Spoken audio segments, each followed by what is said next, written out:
This podcast is part of E2C Network, where we share the whole Auburn experience. Welcome to Inside the Jungle, your favorite podcast for Auburn basketball.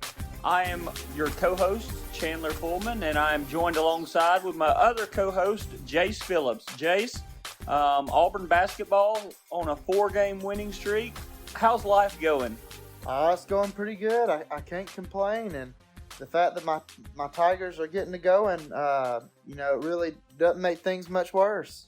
Yes, I 100% agree, and we got to rack up these wins early on. I agree, because the latter part of our conference schedule is not pretty. As in, we play Tennessee, play Alabama twice. Do we have Tennessee twice, or I don't? I believe so. Yes. We got Tennessee twice. We got Alabama twice. We got Kentucky on the road at Rupp. According to South Carolina, that's not a hard game at all. That's right. But the latter part of the SEC schedule is not pretty, or is more difficult. So we need every win that we can get early on. Definitely. So it was nice to get 2 wins last week, and then win last night as we are recording this on Thursday. So we beat LSU last night. But let's begin by talking about the Auburn-Ole Miss game. Jase, you want to lead us off with that? Yeah. I think that the Ole Miss game was one of the most composed we've been on the road all season. Once we got that 8 to 10 point cushion in the second half, we really just never gave Ole Miss a chance to really get back in the game. You know, they might hit a shot to cut it to 8, and then we'd cut it right back to 10 or 11. So felt like we did a really good job at controlling the game. Wendell Green, 23 points, 11 for 11 from the free throw line. I believe even going into the LSU game, Wendell had made like 23 free throws in a row or something like that. Yeah, did he make all of his last night? I believe he might have. So I believe the streak is continuing. Let's see. I'm looking up Wendell's free throws right now, and it appears that he went 3 of 3 last night. So he is on at least a 22-23. I think it's 23. Made free throw streak. So what a streak from Wendell. But yeah, that Ole Miss game, Auburn seemed to be composed and looked very good. Looked a lot like the Arkansas game when we played Arkansas at home on January 7th, and then 3 days later we traveled to Oxford to take on Ole Miss, and we didn't look much different. We still looked very solid. Surprisingly, these last 3 games, I've been pretty impressed with how we have shot the ball. Agreed. We have shot the ball way better in these last 3. Against Ole Miss, we were 49% from the field, 30 of 61, and we also out-rebounded. That was a big thing. We out-rebounded Ole Miss 38-28. Credits to Janai Broome with 11 rebounds that game. And another stat that really jumped off at the paper to me was that shooting 82% from the free throw line. That is something that we have not done a ton of games this year. Yeah, I agree with that. And another thing that pops out at me about this is Alan Flanagan. He's really started going these last 3 or 4 games that we have seen. And against Ole Miss, he had 15 points and 5 rebounds, 6 of 12 from the field, 1 of 3 from 3, and he played 34 minutes. So he played the majority of the minutes. Yeah, actually, Alan Flanagan, coming off the bench, was the leading minute guy for Auburn against Ole Miss. So Alan Flanagan is seeing the floor a lot, and a large part of that is due to Chris Moore being out. But either way, Alan Flanagan is stepping up when he needs to be, when he's called upon, and that's been huge. Yep. And the 4 guys Janai Broome, Jalen Williams, Wendell Green, and Alan Flanagan, all in double-digit scoring. If those four guys can get to where they're all four showing up to play every game, Auburn is a team that can compete with anybody in the country. Yeah, I would agree with that, and I would second that. But moving on to the Mississippi State game, Auburn won that game 69-63, and I don't know. It felt like more than that, in my opinion. Auburn was ahead. We didn't shoot the ball great. Yeah, Auburn was ahead pretty much, I think, the entire game. When we got up by like 10 or 12 in the first half, and then we kind of slowed down, and Mississippi State kind of caught up and kind of gave us a scare there for a little bit of the second half. Yeah, we didn't play very well in the second half, got outscored. The stat that was most disappointing to me was the fact getting out-rebounded by a team that I feel like we should have out-rebounded. Didn't rebound the ball real well.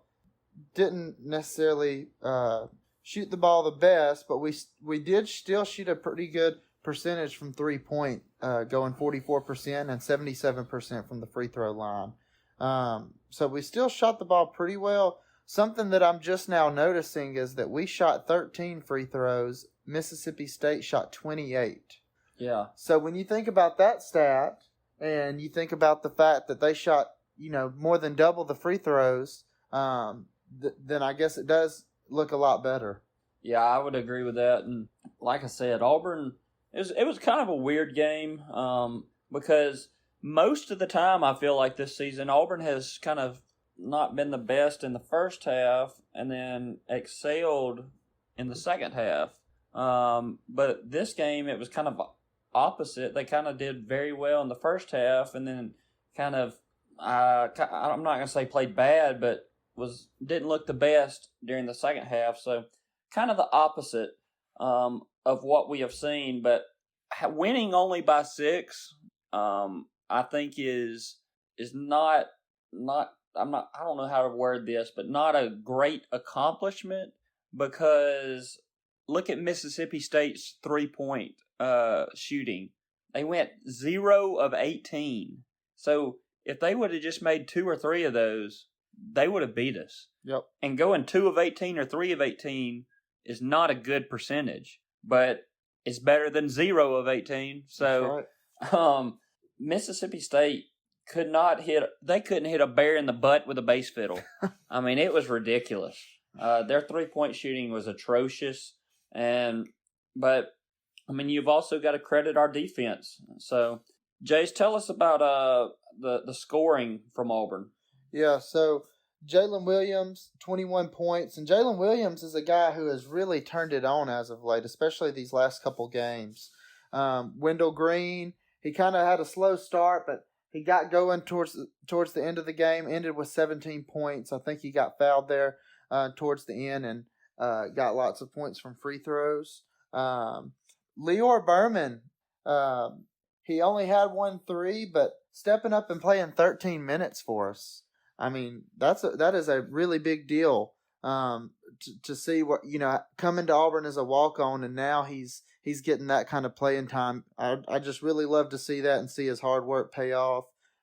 Flanagan, another double-digit scoring game with 10 points and 7 rebounds. Believe that he was our leading rebounder against Mississippi State, which was huge because our bigs didn't really rebound the best. Yeah, that was big. But overall, I would say it was a solid win for Auburn. Because Mississippi State is not a bad basketball team. They are a solid basketball team. And to get any win in conference is a big win. Yep. So that put us at 3-1 in the SEC. And as we traveled down to Baton Rouge on Wednesday night, 4-1. Oh, it put us at 4-1. Okay, so Baton Rouge made us 5-1. So, but anyways, moving on to the Baton Rouge game, we traveled down to play at LSU. and at LSU is usually a difficult game. But the PMAC was not rocking near like I thought it would be. But a lot of that is probably attributed to Auburn's success. I really don't. Did Auburn ever lose the lead in that game? Because I think Auburn led from start to finish. I think you may be right. I think we started out with a 3, made it 3-0. Yeah, with Zep. And it was Zep, and then I don't think we ever lost the lead. I don't think so Auburn ended up winning 67-49, and it was a pretty even or equal scoring output from the Tigers, with Jalen Williams having 14, Wendell Green having 14. And that was only 2 in double digits, but then you also have Alan Flanagan with 8, Katie Johnson with 8, and the White Magic, Leor Berman, with 8 points off of the bench, 17 minutes played, 8 points. I'll tell you what, Leor is stepping up with Chris Moore being out, and Leor is playing some good quality minutes and playing some really good basketball. He sure is. 17 minutes last night, and like you just said, 8 points scored. I mean, if we can get that kind of production from Leor, I mean, that gives this team a really big boost. Yeah, I looked out there at one point last night, and I was like, is that Leor Berman or is that Larry Bird? I wasn't sure which one it was playing for the Tigers, but Leor has definitely stepped up and showed out. But I can't fail to mention how awesome was Auburn's defense last night.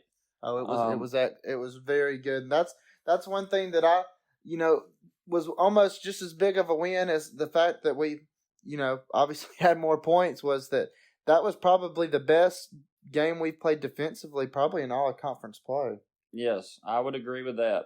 And two funny ththings that kind of stood out to me. One of them was a pretty good thing. Yohan Traore he didn't have much output scoring wise. Didn't do much looking at the stat line. Only had 2 points, but in my opinion, he looked a little more comfortable out there on the court last night. He did, and I was so glad to finally see him, just to see him score. I mean, it's something so small as just seeing that ball go in the basket. That's something that can really get a player going. Yeah, I agree with that. And another the funny thing that I want to point out that I think a lot of Auburn fans just I started crying when I saw it, was Dylan Cardwell shooting a 3. Yeah. I mean, golly, that's one of the ugliest shots I've ever seen. The guy's confident. What can you say? Yeah. But yeah, Dylan Cardwell, he had 4 points, 7 rebounds, and he's becoming I'm not going to say a main player, but he's becoming a main contributor as well. Yes, and an important player, especially when Janai gets in foul trouble. Yeah, because he seems to always have 6, 7, 8 rebounds, no matter the night. So he has been rather impressive. KJ Williams for LSU was very impressive last night. He had 16 points, 7 of 15 from the field, and the 6'10" senior was quite impressive. And I don't remember him. From last year. Do you, Jase? KJ Jefferson? KJ Williams. Sorry, KJ Williams. He actually transferred from Murray State. And they did mention during the game last night, they talked about how last time him and Janai Broome went against each other, I believe Janai Moorhead had 34 points. And so credit to him. I feel like they really did good at defending Janai last night, but I'm glad we were able to at least contain him a little bit. Yeah, I think LSU had 2 Murray State transfers, if I'm not correct, with the other being I want to say T.J. Ward, or Tyrell Ward. I'm sorry. Yeah. I believe Miller. Can't think of his first name, but Miller from LSU transferred from Illinois. He's become one of their really, really good shooters and scorers. Yeah. LSU's got a very new roster. And hopefully now they're not a cheating roster. Shout out Will Wade. But I think Matt McMahon. I think he's going to get LSU going. I think so too. He did a great job at Murray State, and I think he'll eventually do a good job at LSU. It takes time to get your players and your system going. I mean, it took Bruce 3 or 4 years to get his players and get his system going before he saw success. So, I think Matt McMahon will be successful over time, and I'm looking forward to seeing him at LSU, rather than Will Wade, cheater. But looking at Auburn's upcoming schedule, what stands out to you, Jase? I think that A&M game. I'm really excited about that game. A&M's playing good basketball right now. Yes. Have they lost in conference play? I don't believe they have. 5-0. Yeah, so very excited about that game because I think that they're a very similar team to us. Yeah. They're not the team. They're not the real flashy team that just pops off the paper, but they're a team that competes and they're physical and they play really, really, really tough defense, and they're that kind of team that hangs around and finds a way to win at the end. Yeah, I'm looking forward to that A&M game, and also I'm gonna be traveling up to Columbia on Saturday, and looking forward to the going to see the Auburn South Carolina game. Hopefully, it's not a close game. I mean, hopefully we win pretty handedly. I hope, but you got to think back. I mean, they could have another game like they did against Kentucky at Rupp. Yep. I mean, and when that G.G. Jackson gets going, I mean, he is a dangerous player. Yes. But we have got to do everything we can to really not allow him to beat us. Yes, I agree with that. And like you said, they got going at Rupp and pulled off the upset, but the past few games they have looked awful. Just being honest. Yeah. With losing to Ole Miss by 12, Ole Miss is one of the worst teams at home in the SEC. And it was at home, and then they lost to Texas A&M by 41 at home. Wow. So that was. They're defeated at home. They're not very high upon South Carolina basketball right now. So let's hope to keep it that way. Yeah. Come this Saturday. But and I believe we've had really good luck when we've gone over there, especially the last few times. I know I went either the last time we played over there, or the time before that, and we were able to have about a 30-point victory, if I'm not mistaken. Yeah. We have done pretty well in that arena. So let's hope we can. There's also been bad luck. We can't forget Anthony McLemore's injury going down, and but I'll tell you what, I'm not even concerned about the basketball. I'm just looking forward to the Palmetto Pig. Shout out to the Palmetto Pig in Columbia, South Carolina, about a half a mile from the arena. Great barbecue place for any Auburn fans traveling up that way this Saturday. I will be there, and I will enjoy my barbecue, and I hope to see many Auburn fans inside the Palmetto Pig. But anyways, I'll get off my foodie. But I'm also very intrigued by that matchup at the SEC Big 12 Challenge. West Virginia, we go to Columbia, then we host the Aggies of Texas A&M before we travel to West Virginia to play a team that isn't having the best year, but just came off a really, really big win, looking very impressive against a quality TCU team. Yes, they did look very impressive against TCU, winning 74-65.